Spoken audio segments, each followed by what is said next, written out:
Welcome to the Learning Pines YouTube. We hope this video helps. Start by gathering all ingredients.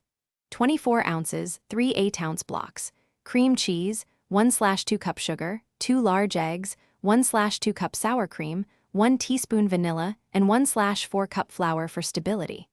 Use 2 cups crushed graham crackers plus 6 tablespoons melted butter for the crust, and reserve 1 cup raspberries for garnish while mashing 1 cup raspberries into a sauce. Preheat the oven to 325 degrees F, and prepare a 9-inch springform pan lined with parchment and an outer foil wrap for water bath protection. Combine 2 cups crushed graham crackers with 6 tablespoons melted butter and 2 tablespoons sugar.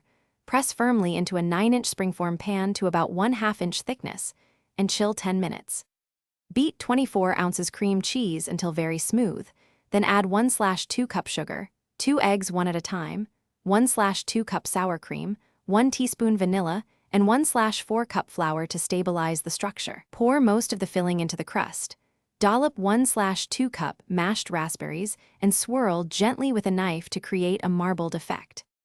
Place the springform pan in a shallow roasting pan and pour hot water to come 1 inch up the side to create a water bath.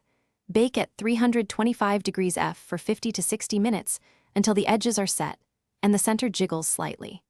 Turn off the oven and cool inside with the door cracked for 1 hour to prevent cracks. Then remove and chill in the refrigerator for at least 4 hours or overnight for best texture.